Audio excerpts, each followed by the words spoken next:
sa lahat. Ang first impeachment trial natapos kahapon. Nakita natin yung defense, nakita natin yung mga mababait na tao sa Kongreso. Hindi naman tayo abogado, pero may sarili din tayong paningin, pangunawa, pangintindi sa mga nangyayari.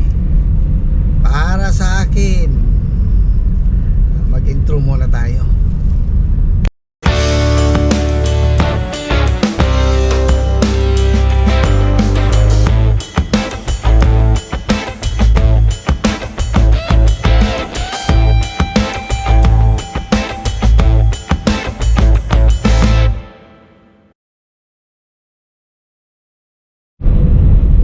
Para sa akin, nilamon ng defense si Attorney Luistro. Tinalo siya ni Attorney Season talaga. Ang tingin ko kay Attorney Luistro, yung parang drama-drama, yung parang ganun ang dating. Parang artista ang dating ba? Kay Attorney Season naman, parang pumasok sa kanya yung galit sa ginawa kay Vice President, yung mga feelings, yung mga pakiramdam ng lahat ng ordinaryong Pilipino parang nasa kanya.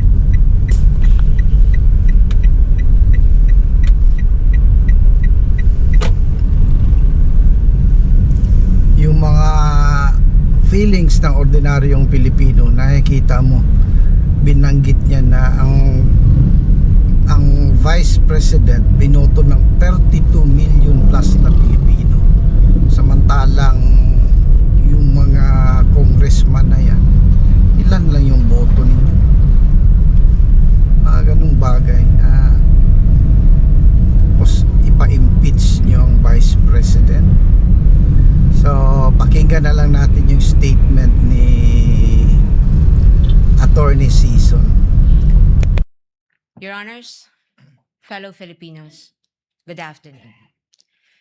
As we begin today the impeachment trial of the Vice President, and in the days ahead, this court will undertake its constitutional task of receiving and weighing the parties' evidence, and ultimately to decide whether these pieces of evidence justify either a judgment of conviction or acquittal, guided only by its members' conscience and their solemn oath to do impartial justice. The present undertaking of this court, therefore, not only carries the weight of the Constitution, but also the imprint of our nation's history, because the Filipino people have shown that they never forget. We, as a nation, never forget. But why is the act of remembering important? What does it matter to our history and to ordinary Filipinos? Because in this trial, the prosecution proposes that we unseat the Vice President elected to office by more than 32 million Filipino people, more than the number of votes cast for the sitting president, and much greater than any of the votes secured by each of the members of the House of Representatives who now are here to prosecute her and seek to undo this people's choice. Sa makatwid, ang malinaw na layunin sa likod ng mga paratang na ito ay ang pagpapatalsik sa isang vice-presidenteng inihalal ng mahigit 32 milyong Pilipino at bunga ng kanilang malayang pagpapasya. Whatever one's political persuasion is, the reality is that the prosecution now comes before this court to remove a vice president chosen by an overwhelming number of the electorate. You all have heard the prosecution say repeatedly that this is because they seek accountability, that the people have a right to hold their leaders accountable. This is not a matter of debate. Indeed, the people have a right to demand accountability from their leaders. What we have yet to hear from the prosecution, however, is this. When the Constitution declared under Section 1 Article 11 that public office is a public trust and that public officers and employees must at all times be accountable to the people, serve them with utmost responsibility, integrity, loyalty, and efficiency, act with patriotism and justice, and lead modest lives, the Constitution does not only speak to the Vice President, it also demands the same standards from the prosecutors. Being public officers themselves, the public prosecutors and the members of the House of Representatives are also held to the same constitutional standard. And so we must remember what history tells us. This is not the first time that members of the House of Representatives have attempted to remove the Vice President, and in a manner not compliant with the Constitution. In a July 25, 2025 decision, the Supreme Court unanimously declared in Duterte versus House of Representatives, GR numbers 278353 and 278359, that the impeachment proceedings in the House of Representatives were tainted with grave abuse of discretion, rendering the articles of impeachment that the House transmitted last year to the Senate as void ab initio. Early this year, the Supreme Court unanimously denied with finality the House of Representatives' motion for reconsideration of that decision, with a reminder that while impeachment is a powerful democratic process to call out corruption and grave abuse, impeachment can be abused, and that impeachment should never be abused to maintain the hegemonic dominance of greed by shaming those who occupy high government positions into preventing them from doing what they were sworn to do. But perhaps the most enduring reminder of the Supreme Court that we must not forget in the entire course of this trial is that, in the words of the court, the rule of law that does justice is our lodestar, and that justice includes accountability. Justice includes fairness. Without fairness, there is abuse. This fairness is what our democracy is all about. It is in light of these reminders that we draw attention to certain fundamental legal principles that we think we must not forget throughout this trial.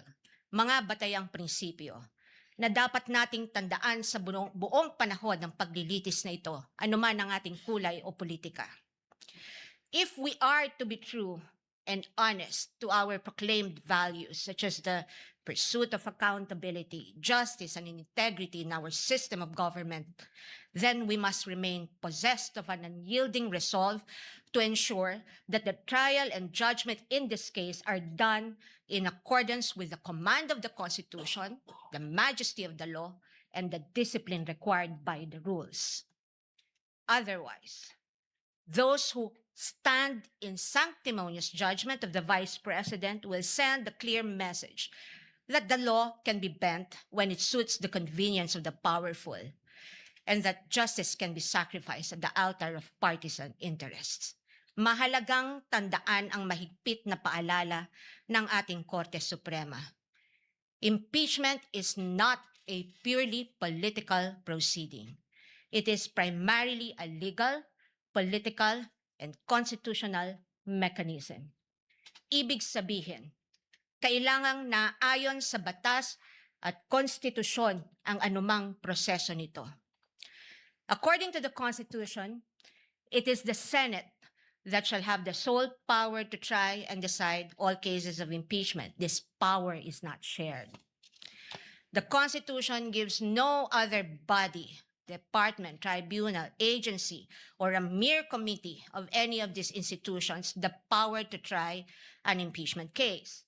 The House merely initiates, the Senate tries. Yet, we have seen the Committee on Justice conduct what its chairperson, the lead prosecutor in this case, described as a mini trial, which, as we all had witnessed, became a vast fishing expedition of alleged evidence that were not even part of the impeachment complaints under its consideration and which the respondent accused was made to answer. In that mini trial, we saw how the purported pieces of evidence were curated to construct a narrative against the vice president even before this case reaches trial. The articles of impeachment presented before this court as an exercise of the House's power to initiate impeachment cases are therefore, in sober truth, the product of an impermissible intrusion of clear constitutional boundaries. Over the course of the impeachment trial, the prosecution will attempt to convince this court and the court of public opinion that the allegations in the articles of impeachment are supported by materials they obtained during their mini trial and that evidence exists to sustain a judgment of conviction. They will claim that the notices of suspension and disallowance issued by the COA and the COA decision denying the vice president's appeal of that disallowance support their accusations, with the release of that decision by the COA conveniently timed and coinciding with the committee hearings. They will claim that the certifications of the PSA confirm their allegation that recipients of the confidential funds do not exist, even though they listed one Mary Grace Piatos in their pre-trial brief as among their witnesses, or that the liquidation of the confidential funds in a span of 11 days was allegedly swift as to invite suspicion. The prosecution will assert that the supposed NBI findings of similar signatures across a number of acknowledgement receipts submitted to the COA are supportive of their conclusion that the disbursements of the confidential funds were irregular. What the prosecution avoided informing the public so far are these: that it was the then Secretary of the Department of Budget and Management, Amena Pangandaman, who issued a memorandum for the President through Executive Secretary Lucas Bersamin on October 18, 2022, recommending the approval of the Office of the Vice President's request for confidential funds. That the Office of the President did in fact approve that recommendation of the DBM through a memorandum from the Executive Secretary dated November 28, 2022, and signed by the former Executive Secretary Lucas Bersamin by order of the President. That on December 13, 2022, the DBM issued a special allotment order number SARO-BMB-C-22-001-2004, signed by former Secretary Amena Pangandaman to cover the request of financial assistance, subsidy, and confidential funds of the OVP that, notwithstanding the impending end of the fiscal year, the confidential funds were nonetheless released to the OVP on December 20, 2022 under this documented approval process. That the COA decision is far from being final, that there is a pending motion for reconsideration of that decision, that, assuming arguendo, the COA denies that MR today, or while this trial is ongoing, as could plausibly happen under the circumstances, the respondent accused still has legal remedies available under the law and rules and can file a petition to question the validity of any forthcoming resolution of the COA on the MR under Rule 64 via petition for certiorari under Rule 65 of the Rules of Court, and more importantly, that nothing in the notice of disallowance or COA decision states any findings of supposed misuse of confidential funds as confirmed by attorney Gloria Camora when she was asked on this point during the committee hearing on April 14, 2026. Across all other articles, the prosecution will lay a landscape of what it deems to be their evidence in support of their speculations and conclusions. We are not strangers to all these accusations, precisely because this was not the first time these narratives were foisted into the minds of the general public. We have heard the same tales and stories of these accusations since 2024, when the House conducted its Quadcom hearings and most recently the mini trial of its Committee on Justice. But what we must not forget amid all these accusations is the fundamental legal principle that the burden of proof never shifts. The burden of proof never shifts. He who accuses must prove his allegations with evidence that meets not only the degree of proof required, but also meets the evidentiary standards of admissibility, credibility, relevance, materiality, and competence.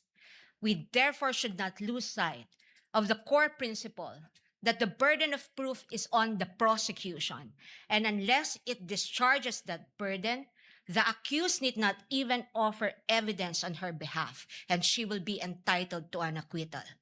This is the law then. This is the law now. And the underlying principle for this burden of proof is simple.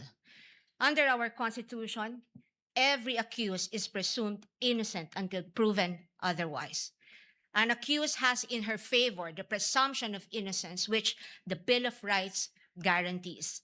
This also brings to fore the reality that, in the words of the Supreme Court in People versus Pagal, the individual citizen is but a speck of particular molecule vis-a-vis the vast and overwhelming powers of government, and his only guarantee against oppression and tyranny are his fundamental liberties under the Bill of Rights, which shield him in times of need.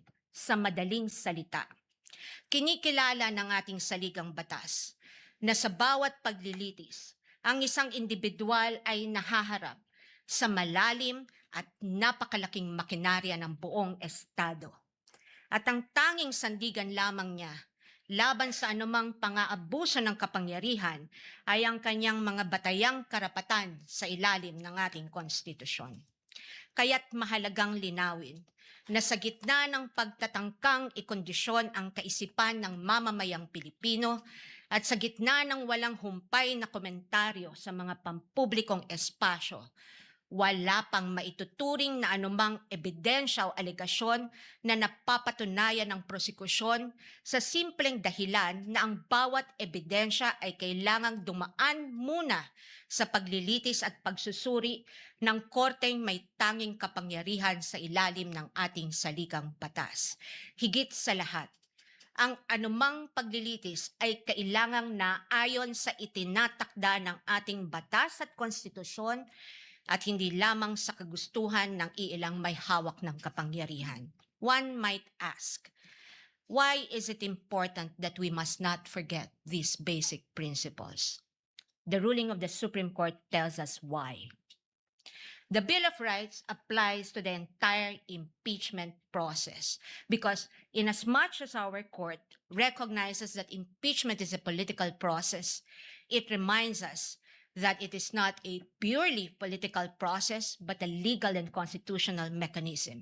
Thus, if we are to uphold the rule of law, serve justice, and invoke the accountability mechanism, then this court and we as a people must guarantee that all efforts to hold our leaders accountable must be done right. This we must not forget. I thank the court and the public for the privilege of your time. May God bless our country.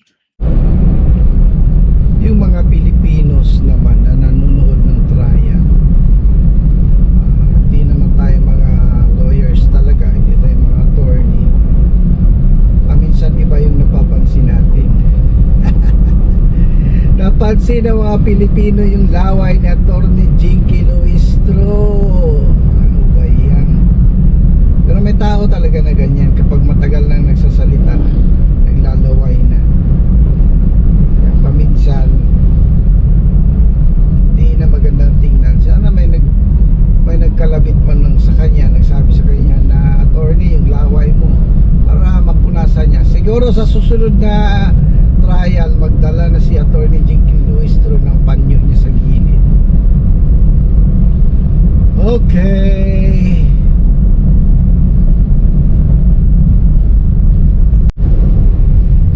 Okay, hanggang dito yung ating video.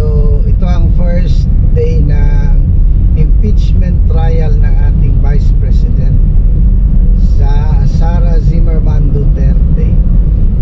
So, nanonood ang buong Pilipinas.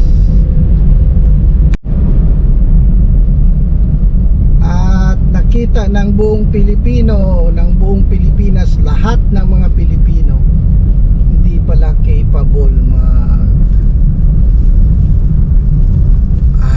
si Win Gatchalian ang tinutukoy ko. May mga post na sa gilid siya ni Senator Chis Escudero nagluluto ng pansit canton. Ano ba yan?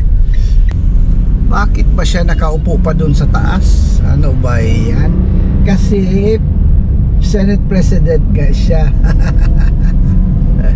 Naging katawa-tawa tuloy si Senator Win para sa mga ordinaryong Pilipino. Kasi kami naman, di kami nakakaintindi masyado kung bakit ka nandyan o wala dyan. Pero nakakatawa lang kaya hindi naman ikaw yung nagpupukpuk ng cable, tapos nandyan ka pa. So, thanks for watching. See you sa next video natin.